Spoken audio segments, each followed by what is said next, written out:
Hepinizi saygılarla selamlıyorum. Hepinize en kalbi dualarımı sunuyorum.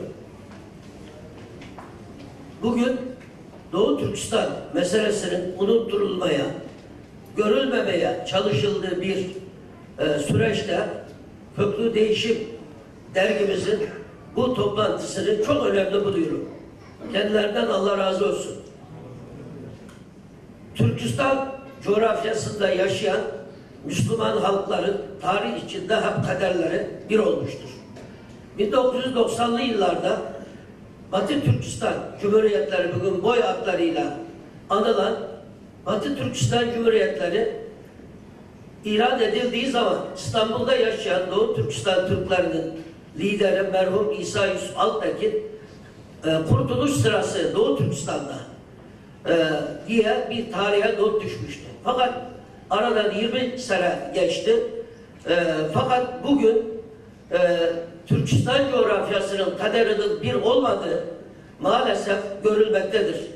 Bugün 200 kilometre, 300 kilometre yakınlardaki Kırgızistan, Özbekistan, Kazakistan, Tacikistan'a kaçmayıp, iltica etmeyip de 10.000 kilometre yol kat ederek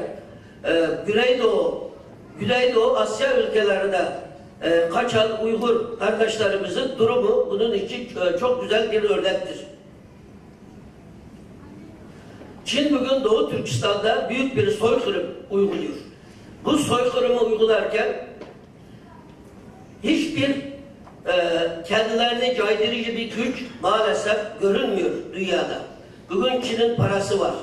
Çin'in ekonomik gücü bütün Müslümanların ve Müslüman olmayan bütün ülkelerin gözünü böyle bürümüş durumda olarak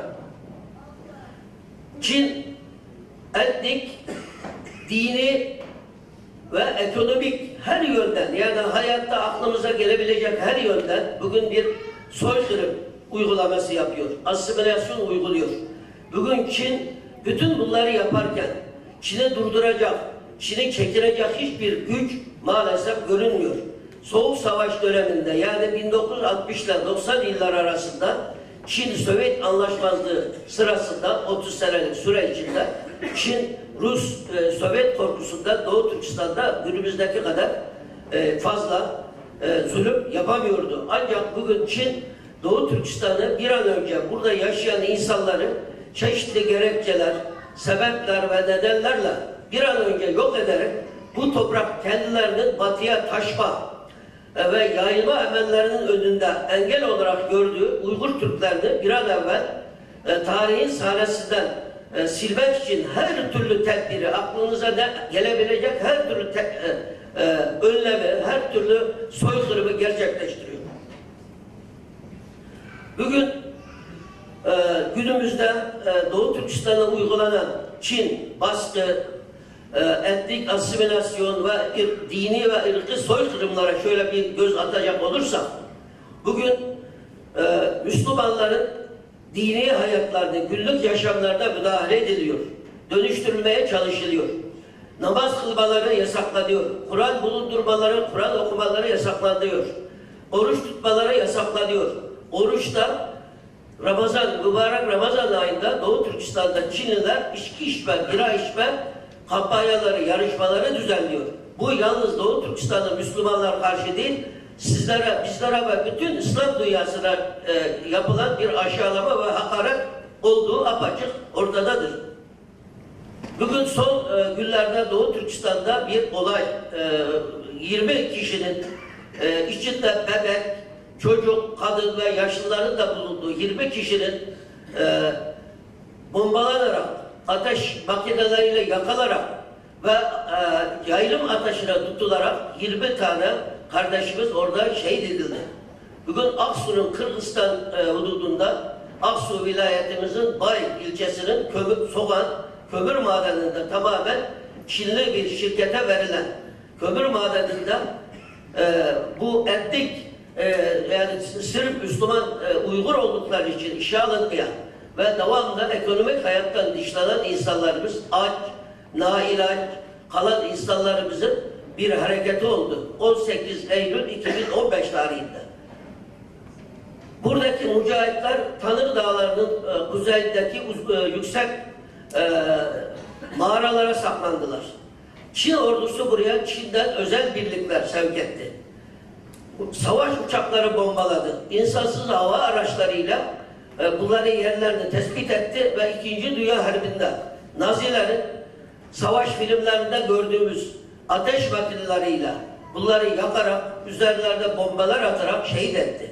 Bugün Türkiye'mizde maalesef bu olan, biten bu olaylar, yani bunun gibi yüzlerce olay var Doğu Türkistan'da. Ben en önemli olanını, en dikkat çekici olanı sizlerin bilgisine sunmak istedim. Maalesef Türkiye'de yeterince bu gündeme gelmedi. Bugün Türkiye'de çok isim yapan bir sivil toplum kuruluşuna ben telefon ettim. Dedim ki böyle bir olay oldu. Bunları hiç olmazsa bir basın bildirisiyle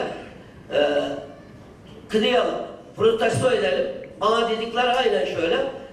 Sizin sivil toplum kuruluşları harekete geçmeli, onlar bize söylemeli. Ya dedim, Türkiye'de Gazze'li kardeşlerimizin sivil toplum kuruluşları yok. Morulu kardeşlerimizin burada sivil toplum kuruluşları yok. Dernekleri yok, vakıfları yok. Arakanlı kardeşlerimizin sivil toplum kuruluşları yok. Yani illa sivil toplum kuruluşu olanları mı yapıyorsunuz? Bunlar sivil toplum maalesef.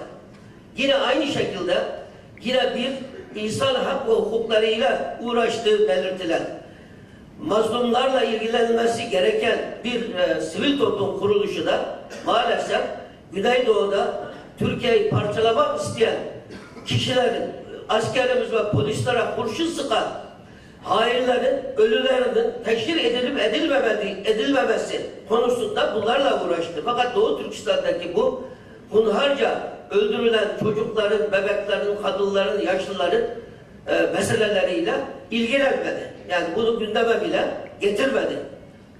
Bugün benden önce konuşan değerli konuşmacılar Kur'an-ı Kerim'den bahsetti.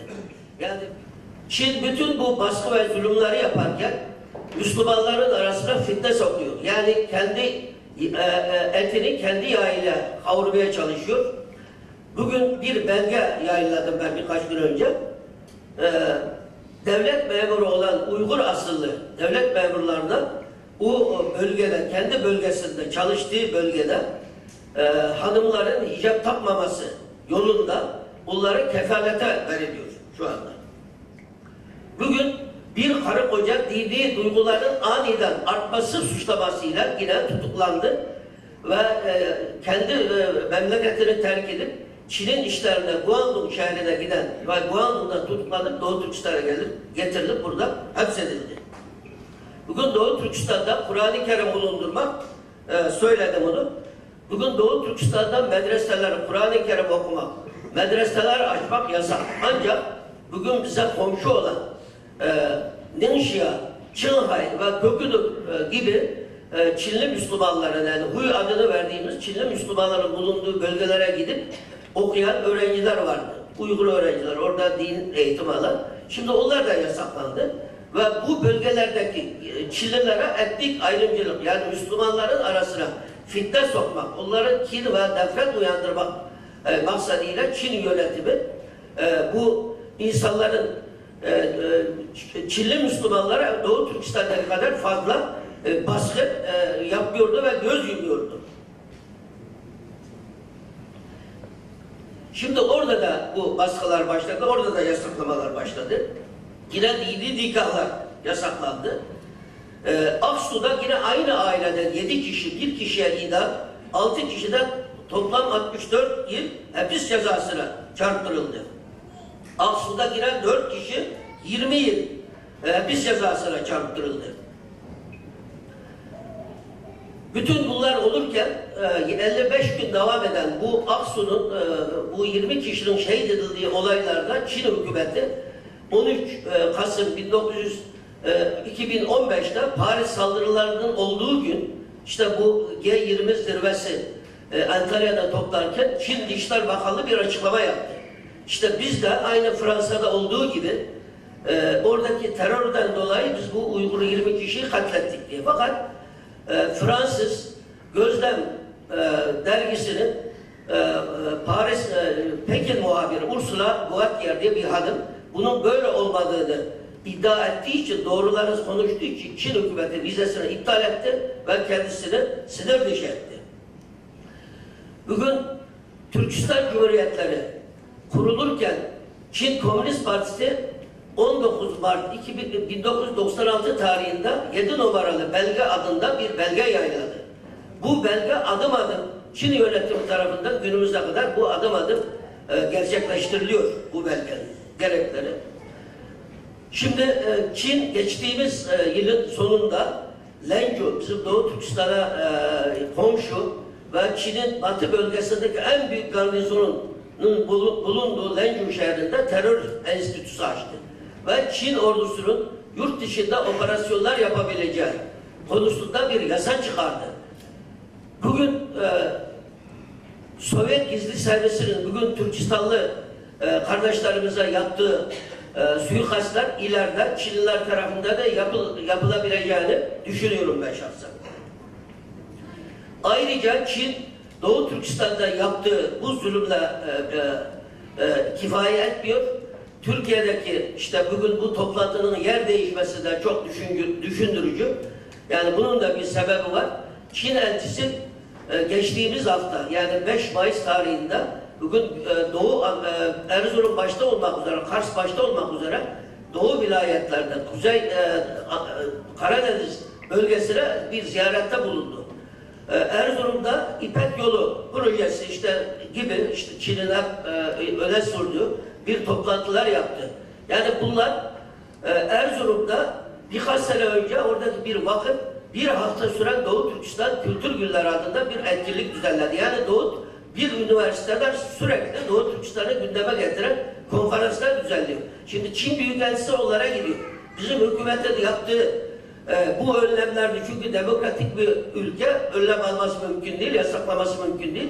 Kendileri bizzat bir şekilde o üniversitedeki yetkililerle görüşerek onlara etki altına alarak çeşitli Çin desiseleriyle, sinsi aldatmalarıyla bunları bir şekilde bu tür toplantılardan alıkoymak için faaliyet gösteriyor. Hocam, bugün evet. Bugün bir fakültenin dekanı bir arkadaşımız haber yaptı bu konuyla ilgili. Dediği aynen şöyle, çok ibret verici. Diyor ben Çin elçisiyle görüşeceğim. Ben yüzüne nasıl bakacağım? Sen bu haberi yapmışsın.